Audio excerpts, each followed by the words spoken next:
ஐஎஸ்கே welcome to IMO. So hello. நேற்று நம்ம predict பண்ணியிருந்தோம்.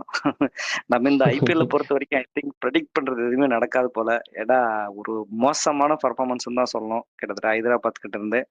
ஏன்னா நம்ம ஒரு ஹைதராபாத் டீமை பொறுத்த வரைக்கும் நம்ம எப்படி ப்ரெடிக்ட் பண்ணணும், நம்ம ப்ரிவ்யூ பண்ணதா இருக்கட்டும்.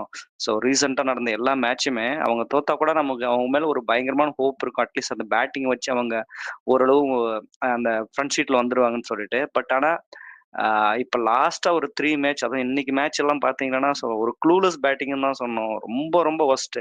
ஏன்னா ஒரு ஈடன் கார்டன் மாரி ஒரு கிரவுண்ட்ல ஒரு 200 ரொம்ப பெரிய சேஸ்ன்னு சொல்ல முடியாது. ஏன்னா அதுல சின்ன கிரவுண்ட் தான். 200 அவங்க பேட்டிங் லைனப்க்கெல்லாம் அது ரொம்ப கம்மி தான். பட் அதையே வந்து ஒரு 80 ரன் வித்தியாசத்துல தோக்குறதெல்லாம் மிகப்பெரிய தோல்வி. ஏன்னா கன்டினியூவா 3 மேட்ச் தோத்துட்டாங்க. இது வந்து ஒரு பயங்கரமான லாஸ். கிட்டத்தட்ட அவங்க run rate, net run rate எல்லாமே பயங்கரமா கீழ போயிட்டு இருக்கும்.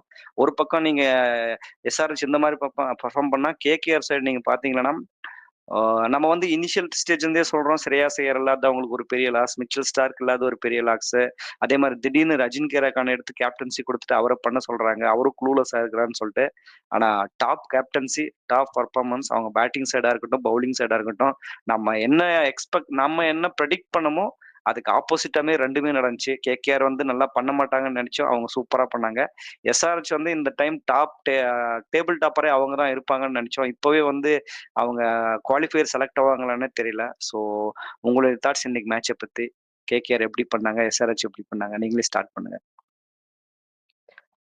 எஸ்ஆர்எச் வந்து ஒரு பெரிய டிசப்பாயிண்டட் தான். ஒரு ஃபர்ஸ்ட் மேட்ச் அந்த மாதிரி ஒரு ஒரு அந்த மாதிரி ஒரு இன்னிங்ஸ் ஒரு மேட்ச் வந்து வின் பண்ணிட்டு ஒரு எல்லார் பார்வையும் அவங்க மேல இருந்துச்சு. ஒரு பேட்டிங்னா இப்படிதான் இருக்கணும். ஸோ வந்து ஒரு இவங்க வந்து ஒரு ஒரு ஒரு சாம்பிள் மாதிரி இருந்தாங்க.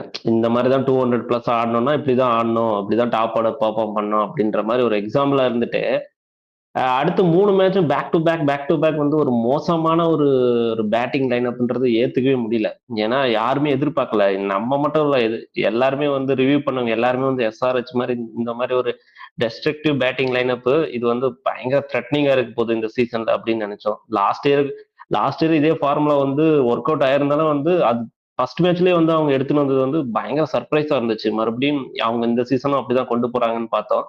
ஆனா ஒரு பெரிய ஒரு ஏமாற்றம் தான். ஏன்னா நீங்க அந்த டாப் ஆர்டர் பாத்தீங்கன்னா 3 பேருமே அப்படி சொல்லி வச்ச மாதிரி அவுட் ஆகுறாங்க அந்த சிங்கிள் டிஜிட்ல. ஒருத்தன் கூட வந்து டபுள் டிஜிட் கூட போக மாட்டேங்கிறாங்க. அந்த ஒருத்தங்க டிராவல்ஸ் அவுட் ஆனா பின்னாடியே போறாரு யாரு, அபிஷேக் சர்மா. அவர் பின்னாடியே இஷான் கிஷன் போறாரு. லாஸ்ட் 3 மேட்ச் இதே கதை தான். கொல்கத்தாவை பொறுத்த வரைக்கும் அவங்களுக்கு வந்து ஸ்டார்டிங் சரியா அமையல. ஏன்னா ஒரு டிகாக்கா இருக்கட்டும், சுனில் நரேனா இருக்கட்டும், எதிர்பார்த்த அளவு அந்த குயிக் பவர் பண்ண முடியலனாலும் அடுத்து வந்து அஜங்கர் ரகானா வந்து அவரு இந்த தமிழ் கமெண்ட் எல்லாம் சொல்லுவாங்க, அவங்க எல்லாம் ஜென் கோல்டு அப்படின்ற மாதிரி. சோ அது வந்து மறுபடியும் அது வந்து அவரு காமிச்சாரு. அதுக்கப்புறம் வந்து ரகுவன்ஷி இவரெல்லாம் வந்து எழுதி வச்சுக்கலாம் போல இருக்குது. கண்டிப்பா ஒரு 30+ ஆடதான் போறாரு. இந்த சாய் சுதர்சன் இவங்க எல்லாம் வந்து கம்பல்சரி அவங்க 30 ரன்ஸ் பிளஸ் ஆடிடுறானுங்க. சோ அந்த மாதிரி ஒரு கன்சிஸ்டன்சி இருக்கு அவங்க கிட்ட. ஸோ அந்த அளவு கன்சிஸ்டன் கொடுத்த உடனே நம்ம ஓகே ஒரு 180 பக்கம் போயிருவாங்க அப்படின்னு நினைச்சோம். ஆனா அந்த எக்ஸ்ட்ரானரி அந்த 23-24 கோடிக்கு இன்னைக்குதான் வந்து அவர் ஒரு ப்ரூவ் பண்ற மாதிரி வெங்கடேஷ் ஐயர் ஒரு பயங்கரமான ஒரு இன்னிங்ஸ் ஆடினாரு. அதுக்கப்புறம் ரிங்கு சிங்கும் நல்லா ஒரு சப்போர்ட் கொடுத்தாரு. எதிர்பார்த்த மாதிரி ஒரு 180+ வந்துருச்சு அவங்களுக்கு. அவங்க எவ்வளவு எக்ஸ்பெக்ட் பண்ணி வந்தாங்கன்னு தெரியல. ஆவரேஜ் கூட 200 போது ஓகே அது சேசபிள் தான். ஒன்னும் அவ்வளவு வந்து நாட் கெட்டபிள் மாதிரி எல்லாம் இல்லை. ஆனா இந்த எஸ்ஆர்எச் இந்த மாதிரி ஒரு மோசமான ஒரு பேட்டிங் இருந்துச்சுன்னா கண்டிப்பா வந்து இவங்களால அந்த எப்படி சொல்றது ஒரு டாப் 6 பிளேஸ்ல கூட வர முடியாதுன்னு நினைக்கிறேன். ஏன்னா அவங்க ஒரு இல்ல இதுல ஒரு பிளான் இல்லாம தான் இருக்கானுங்க. இல்ல இதுல நீங்க 2 டீமுமே ஒரு ஒரு ஒரு டீமா ஒரு அனலைஸ் பண்ணீங்கன்னா, இப்ப நான் முதல்ல கேகேஆர் எடுத்துக்கினா, அவங்களுக்கு வந்து லாஸ்ட் இயர் அந்த சால்ட்டும், நரையனும் பண்றதுக்கான ஸ்கோப் இருந்த அளவுக்கு இந்த வருஷம் குவின்டன் டிகாக்கும், நரையனுக்கும் செட் ஆகல. ஏன்னா, அது ஒரு opener left hand, right hand combination சூப்பரா பண்ணாங்க. இந்த வருஷம் குவின்டன் டிகாக் 1 ஆர் 2 இன்னிங்ஸ் கிடைக்குது. பட் ஆனாலும் அவர் வந்து அவ்ளோ ஒரு ஃபார்ம்ல இருக்காரான்னா இல்ல. ஆனா, நீங்க அதுக்கடுத்து நீங்க மிடில் ஆர்டர் எடுத்துக்கிட்டீங்கன்னா, போன வருஷம் அவங்களுக்கு பேட்டிங்கே கிடைக்கல. இதுதான் உண்மை. டாப் ஆர்டரே பெருசா விளையாடிட்டு போயிடுவாங்க. ஸ்ரேயாஸ் ஐயர், வெங்கடேஷ் ஐயர் கிடைக்கிறதுக்கே ரொம்ப 15வது, 16வது ஓவர் தான் கிடைக்கும். ஆனா இந்த இந்த சீசனை பொறுத்த வரைக்கும் நீங்க அவங்க ஈஸியா விக்கெட் எடுறாங்க. நம்ம அஜின்கே ரஹானே கிட்ட இருந்து இப்படி ஒரு பர்ஃபார்மன்ஸை கண்டிப்பா எதிர்பார்க்கல. ஏன்னா வராரு. அவர் வந்து குயிக் ஃபயரா என்ன பண்ண முடியுமோ ஒரு 30 பிளஸோ, 40 பிளஸோ ஈஸியா முடிச்சு குடுத்துட்டு போயிடுறாரு. அதே மாரி வெங்கடேஷ் ஐயர் ரீசன் ஃபார்ம் வந்து அவர் நம்ம லாஸ்ட் மேட்ச்ல பேசும்போது கூட 23 குரோர்ஸ் எடுத்து குடுத்து எடுத்திருக்காங்க. அதனால வந்து அவருடைய பெர்ஃபார்மன்ஸ்ல கொஞ்சம் அந்த அதிகமா பிரைஸ்க்கு போன யாருமே பெர்ஃபார்ம் பண்ணல அப்படின்ற ஒரு கன்சர்ன வச்சு பேசியிருந்தோம். பட் இன்னைக்கு அவரு ப்ரூவ் பண்ணிட்டாரு.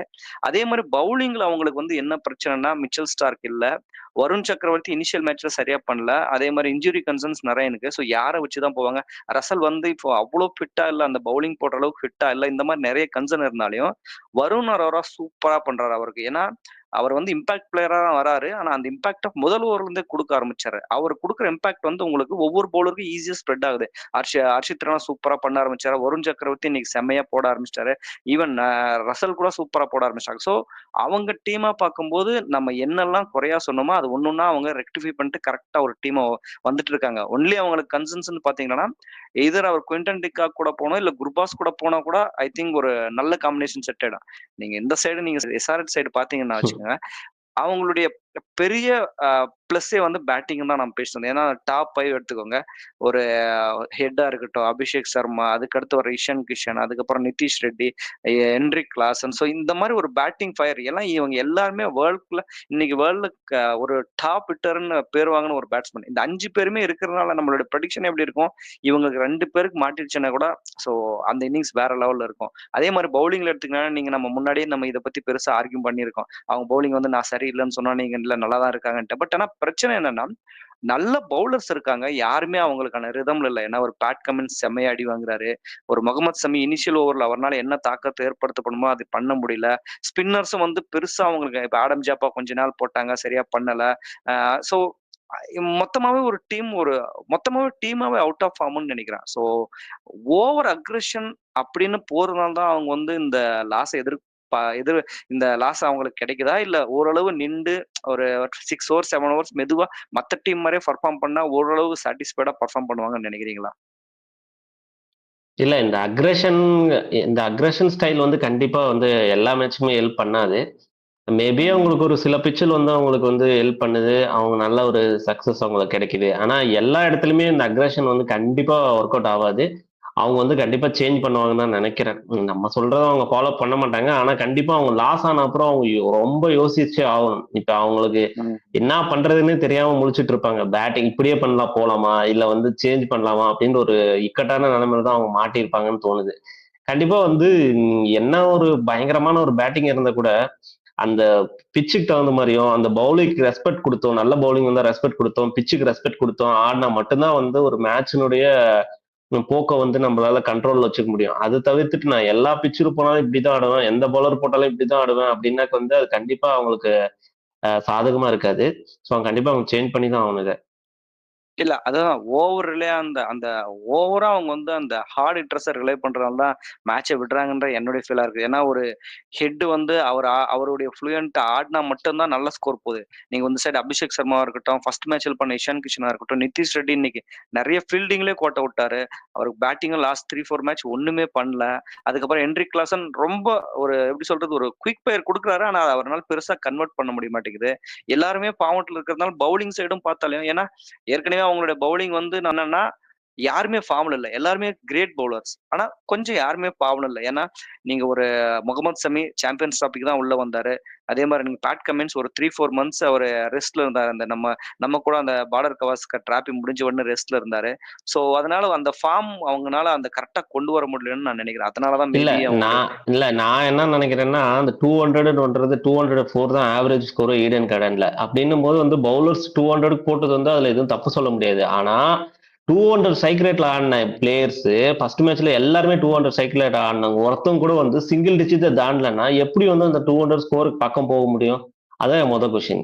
ஸோ வந்துட்டு ம். பவுலர்ஸ் மேல வந்து நம்ம அவ்வளவு பிளேம் பண்ண முடியாது. 200 ஸ்கோர்ன்றது ஈடன் கார்டன்ல ஒண்ணுமே பண்ண முடியாது. ஏன் லாஸ்ட் மேட்ச் ஆர்சிபி கூட தான் 200 சேஸ் பண்ணாங்க இல்லையா? இல்ல. நான் எப்படி நெனைக்கிறேன்னா, முதல்ல வந்து அவங்க முதல்ல இருந்தே 200 நோக்கி போற மாரியே எனக்கு தெரியல. உண்மையா ஒரு 110க்கெல்லாம் ஆனா 4 விக்கெட் ஆனா விழுந்துருச்சு. எனக்கு எப்படி தெரிஞ்சுச்சுன்னா, அப் டூ ரமன்தீப் சிங் வரைக்கும் வந்து பேட்டிங் லைனப் இருக்கு. அவங்க வந்து எங்கேயும் ஸ்டாப் பண்ண வேண்டிய அவசியமே இல்ல. ஒன்லி வருண் சக்கரவர்த்தி, வைபவ் ஹரோரா இவங்க 2 பேர் தான் வந்து ஒரு பியூர் பவுலர்ஸா நம்ம எடுத்துக்க முடியும். மத்தபடி எல்லாரும் அப் டு 9, 8 வரைக்கும் வந்து அவங்க பயங்கர டெப்த்தான ஒரு பேட்டிங் லைனப் வச்சிருந்தாங்க. அப்படின்னும் போது வந்து எல்லாருமே அடிச்சுதான் ஆட பார்ப்பாங்க. சோ இது வந்து கண்டிப்பா வந்து பேட்ஸ்மேனுடைய ஒரு தாக்கம் வந்து கொஞ்சம் கூட இல்லைன்னு தான் நான் சொல்ல முடியும் எஸ்ஆர்எச் கிட்ட. பட் ஆனா என்ன இருந்தாலும் ஒரு பயங்கரமான ஹியூஜ் லாஸ்ன்னு தான் சொல்லணும். ஏன்னா ஃபர்ஸ்ட் மேட்ச்ல ம். அவங்க அடிச்ச ஸ்கோருக்கும் இப்ப அடிச்சிருக்கிற ஸ்கோருக்கும் வந்து நிறைய டிஃபரன்ஸ் இருக்கு. அதே மாதிரி இந்த லாஸ் வந்து அவங்க பயங்கரமா நெட் ரன் ரேட்ல இம்பாக்ட் பண்ணும். வில் see அவங்க இதை எப்படி ரெக்டிஃபை பண்ணிட்டு அடுத்தடுத்த மேட்ச்ல வராங்கன்றது பெரிய டவுட் தான்.